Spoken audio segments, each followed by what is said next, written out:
talking about, basically all the generalized information about how we get stem cells and potency and their various levels of potency. So now I'm basically going to start talking about, specific types of stem cells. Mostly going to be adult stem cells. We're going to see, but we will talk about primordial germ cells as well. So hematopoietic system, so I've said it many times, but the hematopoietic system or hematopoietic stem cells are the cells that create all the cells of the blood, right? So we're going to talk about the ontogeny, basically how it develops, its niche, how we characterize and identify them.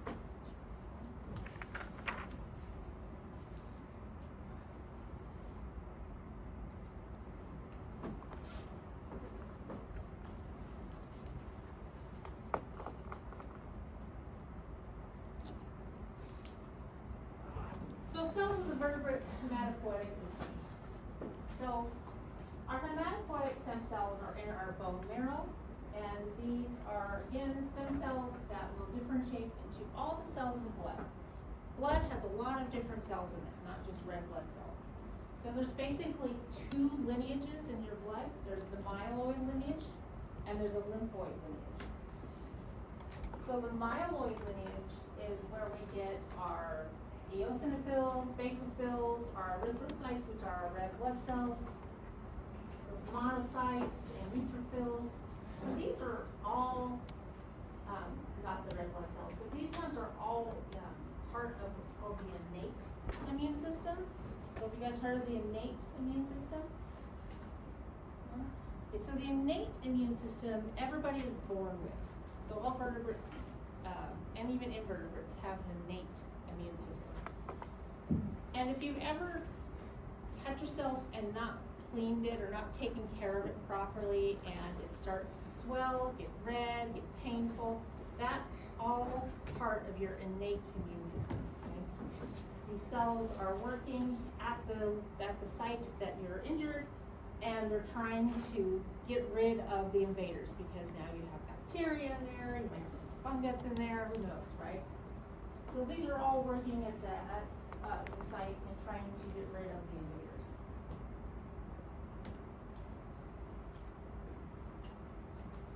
The other lineage, which is the lymphoid lineage, these are going to produce our T cells, our B cells, our natural killer cells. And these are involved, except for the natural killer cells, do work in the innate immune system. But the T and B cells are all part of our adaptive immune system. Okay? So do you guys know what an adaptive immune system is? You tell me it's an immune system that adapts. Okay, so everybody go get vaccinated? Vaccinated. Okay, when you get vaccinated, you are developing your adaptive immune system. Okay? So adaptive means you have to be exposed to a pathogen in order to develop this system against it. Okay? So you're not born with an adaptive immunity. You have to develop it. But because we have vaccines, we can have you develop it without actually giving you the disease, right? So exposure to the different types of vaccines, there's different ways that they're made. I don't want to make this a vaccine lecture, but yes. So would this not be something that people would have like in the Middle Ages, or would it just be more so in contact, like if you get strep throat back then and you recover from it, you would then get an adaptive? Then you have the adaptive against So strep it's throat. not just like No, it's not only vaccines. Oh, Yeah, okay. no. Yeah, no. So in fact, before women used to very early on, when their children were very small, expose them to chickenpox. They used to say somebody has chickenpox. It used to be called chickenpox parties. You guys remember? Yeah. And that's to expose your child to get chickenpox, because when you get chickenpox when you're little, it's really not that big of a deal. And I can tell you this, okay, because I never had chickenpox when I was little. My son, when he was little, got chickenpox. He got a total of like 7 chicken little pox, right? I taken care of him when I was sick, basically slept with him and everything. I woke up and I was covered. I mean, I was one big blister. It was disgusting. And abdominal pain and cramping, it was bad. I mean, it was bad. I mean, he was fine. I was the one, I was out, done. So, yeah, it's much better. So, yeah, I mean, they would expose them so then they would have immunities and they wouldn't have to worry about it. So what about when you get chickenpox and you're more susceptible to shingles? Would your like adaptive immune system that you built up since you got chickenpox help defend against that, or is that like a whole different deal? Whole different deal. You're supposed to get a shingles vaccine. Yeah, it's a whole different thing. So it kind of like lies dormant. So, and when you get shingles, you get it in one section. Like you'll get it in one half. Like first of all, your body's split in half, basically based on your spine and the nerves that come out of your spine here. So people that get it, like they get shingles. Like my husband had shingles a long time ago, and it was on his forehead, but it was only on this side of his forehead because it has to do with the nerves. It's a dormant virus that's sitting in a specific nerve, so it hits one section of your body where you get just this kind of like blisters. So some people get them here that wraps around, but it doesn't go to this side. It's really kind of a strange thing, yeah. So that's something else. So this is your adaptive immunity. So here's why we get vaccines, why we get flu vaccine, all that good stuff. Because our adaptive immunity is very specific, okay, whereas our innate immunity is very generalized. Okay, so these cells are there, they're not specific for any kind of invader, they're just going to work on whatever's there. Right? Whereas innate immunity is very specific. Okay, so that's why a flu vaccine is not going to save you from COVID, right? Because flu and COVID are two very different things. So you have to get vaccinated here. Okay. That was way off what I meant to do, but okay, that's all right. All right, so during development, our hematopoietic system goes through 2 stages. There's primitive hematopoiesis, and then there's definitive hematopoiesis. So primitive hematopoiesis is where we're going to develop a cell that's called hemangioblast. Okay, so this is So anytime you hear a cell that has blast at the end, it's a premature cell of some sort. Okay? So like a neuroblast is a premature neuron. So hemangioblast is actually a premature hematopoietic stem cell. So this primitive hematopoiesis takes place in the yolk sac. So that's what this little section is here. It's showing you this is the yolk sac. This is extra embryonic tissue. This is not part of the embryo yet. So then, through definitive hematopoiesis, that's when we're actually going to develop our hematopoietic stem cells. So our hemangioblasts will actually fully form into hematopoietic stem cells. This is going to take place in a part of the embryo called the aorta gonad mesonephros. It's going to take place a little bit in the placenta and then in the fetal liver. And then these will also move on to fully mature into the bone marrow, the spleen, and the thymus. And this is where the hematopoietic stem cells are as you're an adult.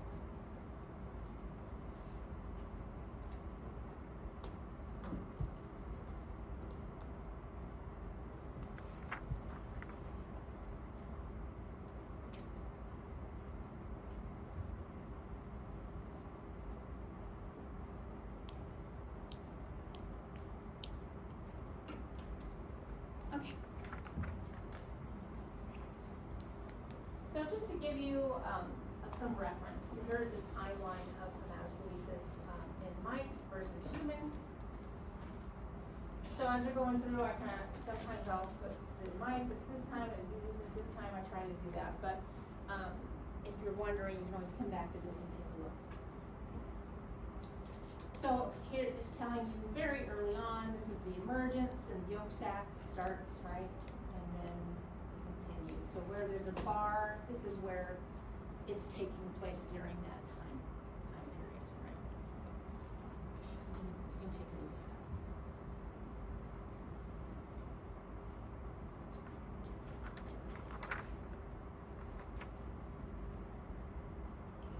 All right. So this is a mouse embryo. This is at 7.5 days. So it's 21 day. So our primitive hematopoiesis occurs basically in the yolk sac, which is this right here. Okay. So this is basically going to be the primitive streak right down in here. So you can see that this is outside of the embryo. It's not actually in the embryo.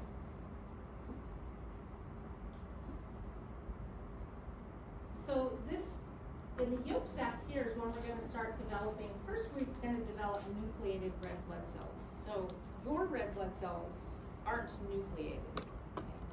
But they start out being nucleated.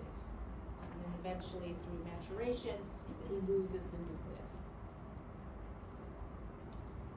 So in addition, we'll also have our precursors to our myeloid lineage and our mast cells. So those are going to start to develop there in the yolk sac.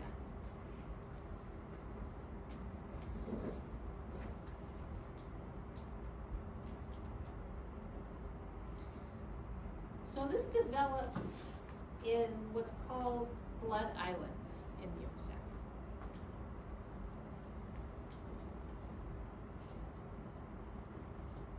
So here is a picture. This is mesoderm. Here's the visceral endoderm. These are layers of tissue. Okay. So it starts, this is part of the yolk sac, starts there, and what happens is the visceral endoderm is going to start expressing a signaling molecule called Indian hedgehog. That's IAH there. And Indian hedgehog is going to act on the mesoderm. Okay, so it's going to cause the mesoderm is going to get that signal.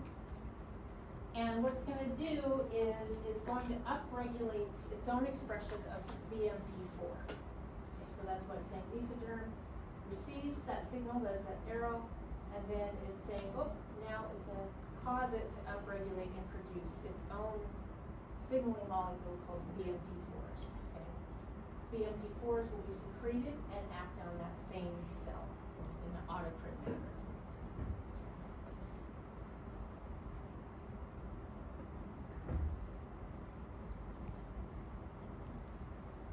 So once the cells of the mesoderm receive that BMP4 signal, then it's going to, that signal is going to be responsible for upregulating genes that are responsible for hemangioblast formation. So remember, hemangioblasts are the premature blood cells, premature hematopoietic stem cells.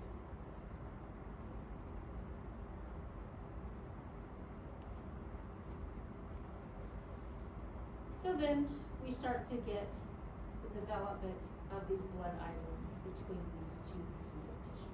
So these are all extra embryonic tissues, right? So this is the yolk sac, and this is what you get, which is like a dark little collection of blood cells there.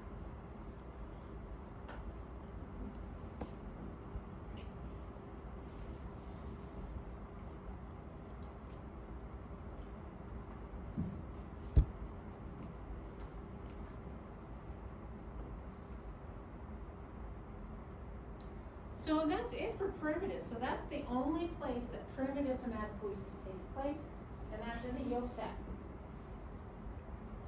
So from there, they will migrate into the embryo.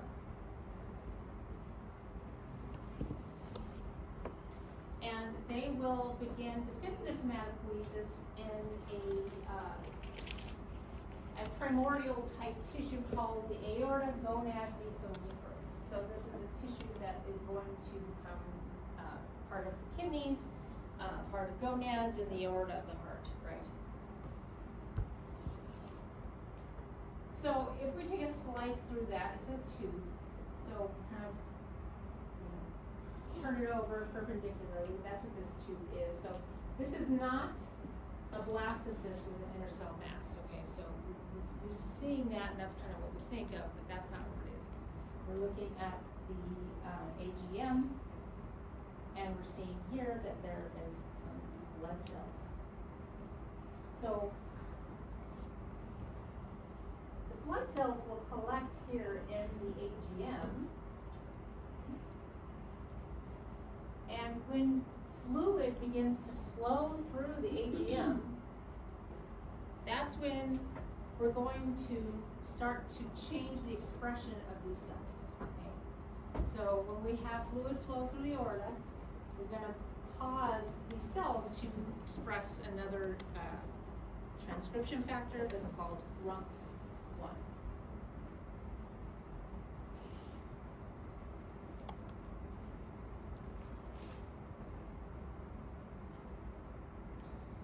So again, it's when the heart starts beating and pumping fluid, right? So it's kind of interesting. So, so this is another example of how these physical forces can change what a cell becomes, right? So with the paper, we discovered that just having cells in a specific shape causes them to act differently than if they were just left to be random, laid out, right? And here, it is the force of fluid that's being pumped through this aorta that's going to actually change the expression of the genes within the cell. And so that fluid force through the aorta is going to cause RUNX1 to be upregulated, and at that point now, it's going to become what's called a hematopoietic stem cell.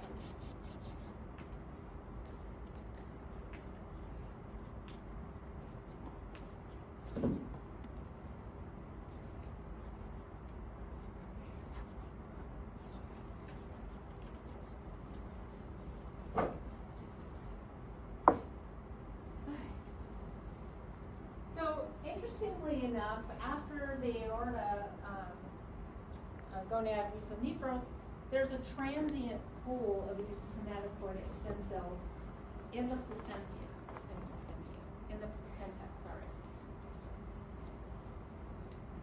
So this is just kind of showing you all the places that these hematopoietic stem cells are.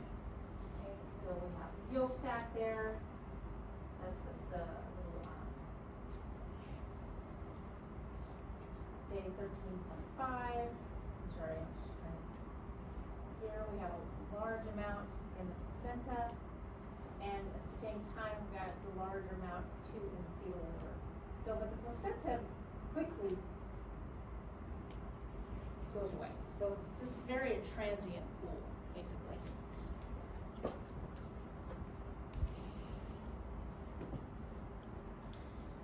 So once they leave the placenta, then the majority of them are going to be found in the fetal liver.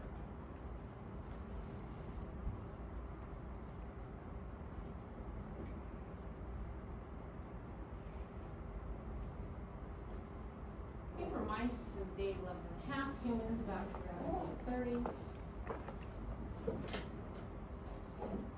So in the fetal liver, now they're going to be exposed to a different set of conditions, right?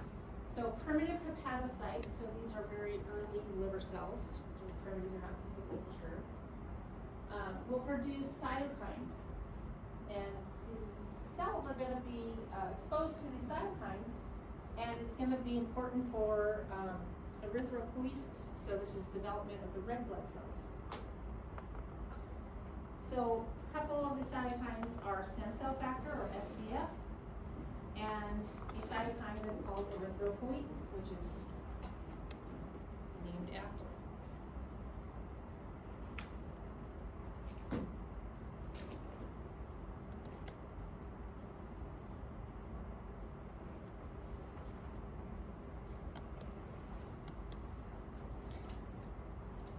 So once these hematopoietic stem cells leave the liver, then these primitive, hepatocytes then begin to actually differentiate and fully form into hepatocytes. So they've done their job, and now they can actually differentiate into a full hepatocytes.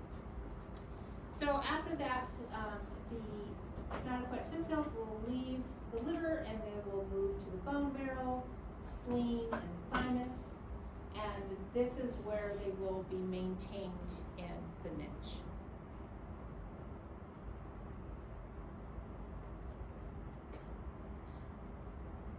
Sorry, some of the looks on your guys' faces like, All right, so we just have a few minutes, so I didn't open this, when I put there one quick question for you guys, and then we'll call it.